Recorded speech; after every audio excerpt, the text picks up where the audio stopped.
Everyone, I am back with another video. आप बिल्कुल बढ़िया होंगे, आपने लास्ट टॉपिक को रिवाइज कर लिया होगा। चलिए हम स्टार्ट करते हैं अपने फर्स्ट टॉपिक के साथ। ये हम सिलेबस स्टार्ट कर रहे हैं, तो सबसे पहले जान लेते हैं हमारे 11th में हमको क्या क्या पढ़ाई करनी है।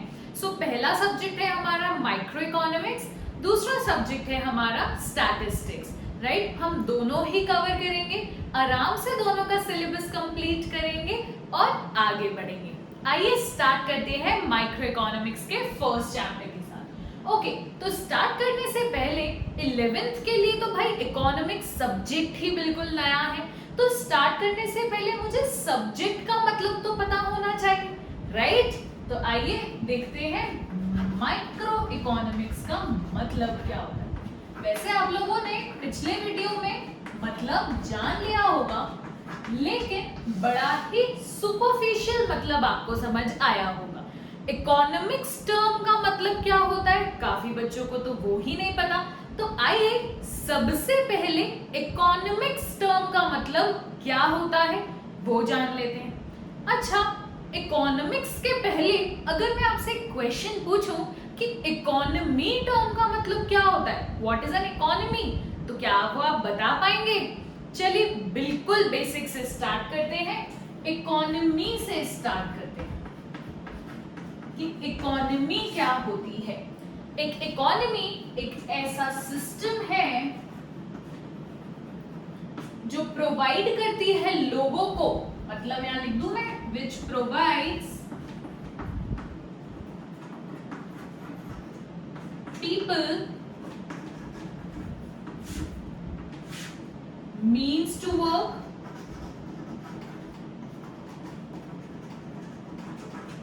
and earn a living। अब भाई ये क्या लिख दिया मैंने, देखिए एक ऐसा सिस्टम है इकोनॉमी जो लोगों को प्रोवाइड करती है। मीन्स टू वर्क मतलब क्या, एफर्ट लगाना। आज की डेट में जितने भी स्टूडेंट्स हैं उनके फादर या मदर कोई ना कोई एफर्ट तो कर रहे हैं पैसा कमाने के लिए। कोई बिजनेस कर रहा है, कोई प्रोफेशन में है, कोई किसी टाइप की सर्विसेज प्रोवाइड कर रहा है। That is the meaning of the word means, कि कोई भी काम को करने के लिए एफर्ट डालने को हम क्या बोलते हैं, मीन्स टू वर्क, ताकि उस एफर्ट डालकर हम उसमें से कुछ पैसा कमा पाए। तो उसके लिए क्या, अर्न अ लिविंग। क्या आजकल हम आदम बाबा के जमाने में रह रहे हैं कि भाई वहां से पत्ते तोड़े, वहां से फ्रूट्स तोड़े, पत्ते पहने, अपना झींगा लला हु किया एंड हमारा जीवन कट जाएगा? नहीं ना, हमको पैसा चाहिए। Economics is all about money. हमको पैसा चाहिए ताकि हम अपना सर्वाइवल इजिली कर पाए। एटलीस्ट क्लोथ, शेल्टर, खाना कमाना और खर्चा, तीनों चीजें हैं तो हम एटलीस्ट वो कर पाए। और उस पूरे सिस्टम को कौन प्रोवाइड करता है, इकोनॉमी प्रोवाइड करता है। चलिए इतना आपको समझ आ गया होगा, मैं साइड हो जाती हूँ। अगर किसी को कोई स्क्रीनशॉट लेना है तो they can take it. Okay, let's move forward. अब भाई इकोनॉमी है तो वहां पर कुछ ना कुछ एक्टिविटीज तो होते होंगे, तो इकोनॉमिक एक्टिविटीज क्या क्या होंगे?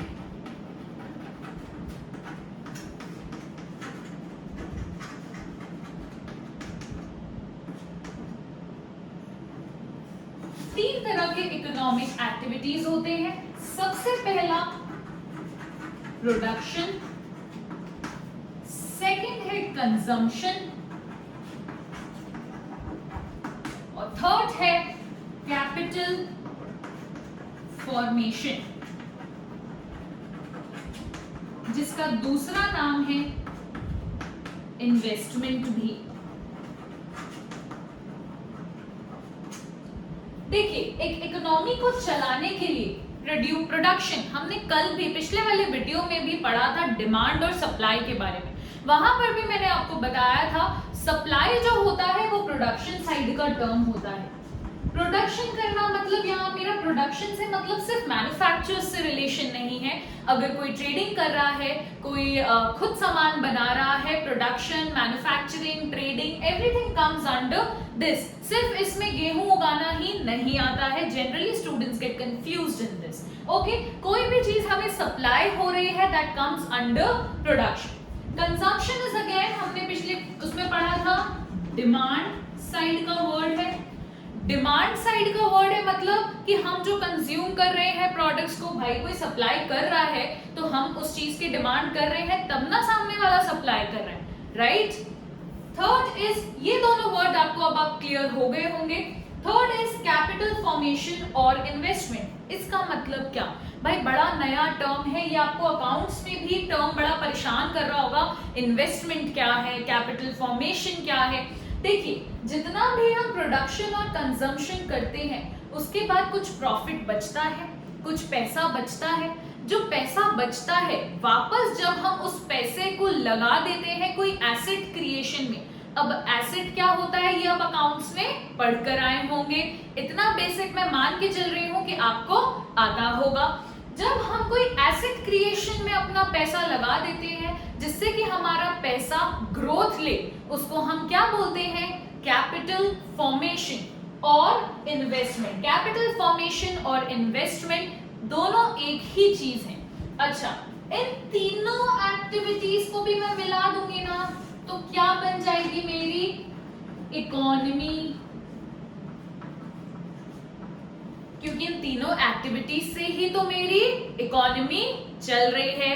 तो आइए एक डेफिनेशन देखते हैं सिंपल सी इकोनॉमी की।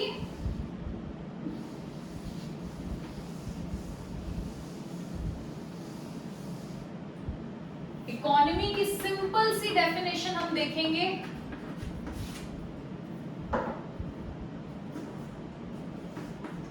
It is a framework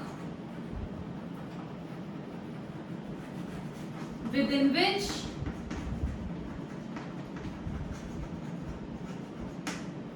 economic activities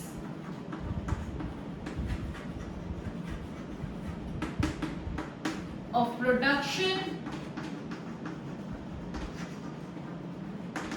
consumption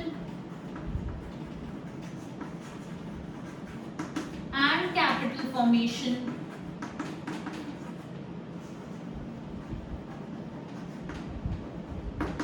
takes place। Simple सी है, हमने उस तीनों को कंबाइन कर दिया है, कुछ भी फैंसी नहीं है, बिल्कुल सिंपल है। इकोनॉमिक्स में हम डेफिनेशंस, ऐसा नहीं है मुझे बिल्कुल बुकिश डेफिनेशंस ही लिखनी है, आपको अपने वर्ड्स में अपने वर्ड्स को थोड़ा बस अच्छे फैंसी वर्ड्स में कन्वर्ट कर देना है and your definition is good to go. Clear है? This is the definition of economy. Okay, one more thing, काफी एमसीक्यूज में आता है, who is the father of modern economics? Adam Smith. अभी एडम स्मिथ जी कौन थे?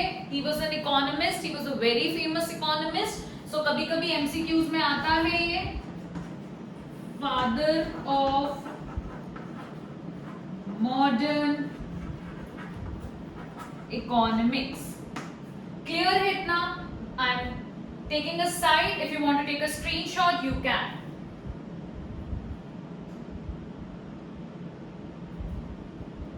okay, that's it for this video। so मिलते हैं अगले वीडियो के साथ, हम इस चैप्टर को कंटिन्यू करेंगे। ये चैप्टर आपका 3 to 4 पार्ट्स में वीडियो में होगा ताकि आपके लिए बिल्कुल इजी हो जाए अप्रोच करना इस चैप्टर को। वन मोर थिंग, ये 11th का सबसे इजी चैप्टर है। The real economics start from the next chapter that is the consumer equilibrium. So please students, मेरी आपसे हाथ जोड़कर विनती है या रिक्वेस्ट मान लीजिए कि इकोनॉमिक्स को लाइट मत लीजिएगा इस चैप्टर को देखकर, because the real chapter, the real economics start from second chapter that is the consumer equilibrium. मेरे पास बहुत स्टूडेंट्स आते हैं कि मैम फर्स्ट चैप्टर पढ़ के देखा था इकोनॉमिक्स तो ऐसी ही लग रही थी, लेकिन सेकेंड चैप्टर से समझ आया हाँ this is something. So please don't get confused, आप बिल्कुल इस चीज से ट्रिक मत होइएगा।